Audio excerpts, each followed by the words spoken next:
Will Pikachu dethrone Greninja? Can Latias fly higher than the SunZard? And which waifus are you taking home?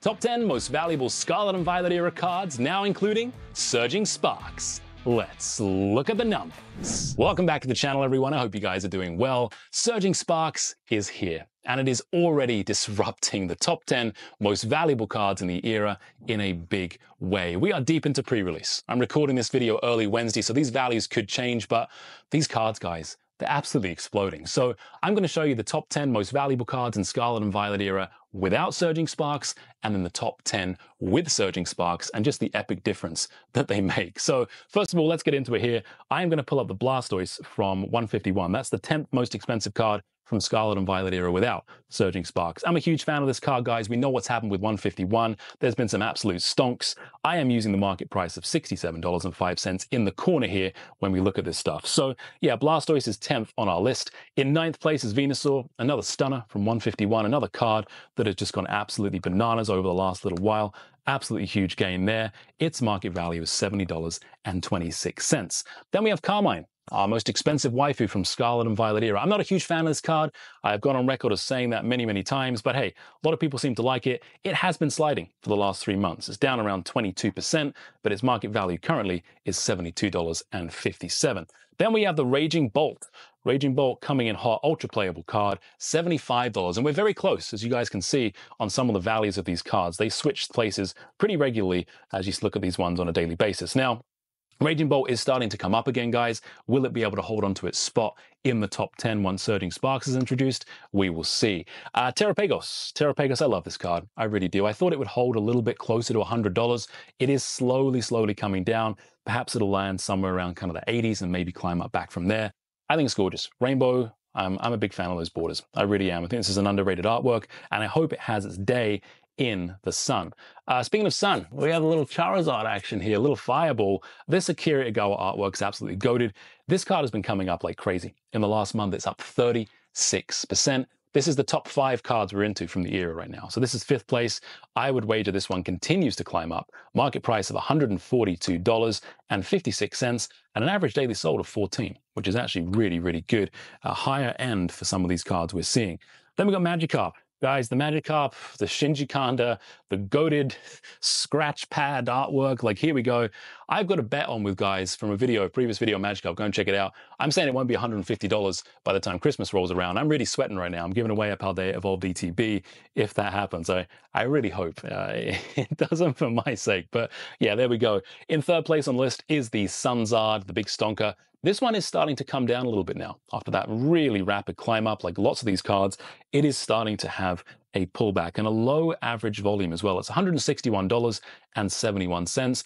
Is the market feeling this is slightly overvalued? Well, let's see how it pans out over the next little bit. Next up is Bubble Mew, and Bubble Mew is starting to level off now, but it's had such a huge run up, and an average daily sold of $169 is its market price. Again, we are razor thin. You guys already know who number 1 is on the list. It's Greninja, the Pizza King, the one that all the cool kids from Kalos region love.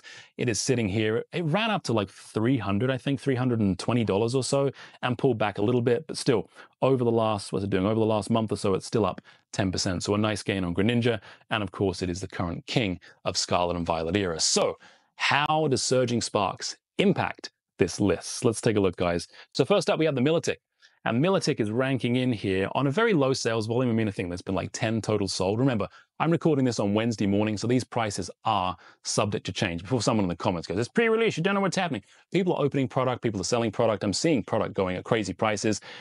Are we going to see Surging Sparks stuff come down significantly after release? Are we going to see it hold, or are we going to see it continue to grow? We don't have pull rate data yet, as far as I know from TCG Player.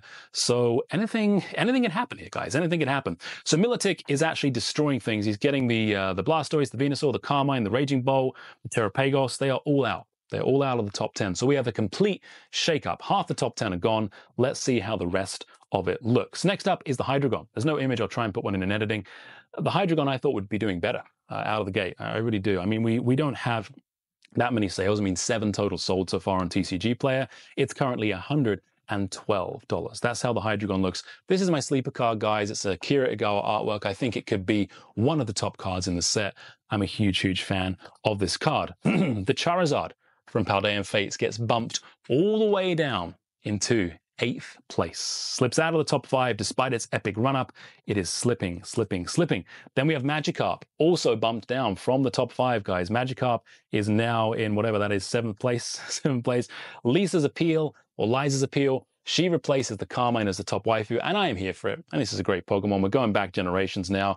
I think it's a gorgeous one. It's just a pure card. She's pulling you up on stage to join her. She's the pop star, very popular in Japan. I really like this card, and I'm very happy to see it getting the recognition it needs. Will it get to maintain its price? Will it hold? That's a good question on this one. The waifus in English don't seem to do as well, but for now, she is shooting up. Albeit, again, guys, you know, I'm not oblivious to the fact that there's not that many sold on TCG Players so far. So is she going to keep sliding down as the chart indicates? Next up, we have the SunZard, guys. We have the SunZard, and now we are into the top 5. SunZard goes from third place to 5th place. That is the slide. Who is replacing SunZard on this list? Well, Bubble Mew is getting replaced as well. Bubble Mew goes from 2nd down to 4th. So that is quite interesting to see. So, top 3 cards in the era. What are we going to see here? First of all, it is the Latias. The Latias beating out the Bubble Mew, beating out the SunZard so far in pre-release. This card is coming out of the gate at $206 and change. And the average, total sold is 12. Total sold on this Latias. This one is really picking it up.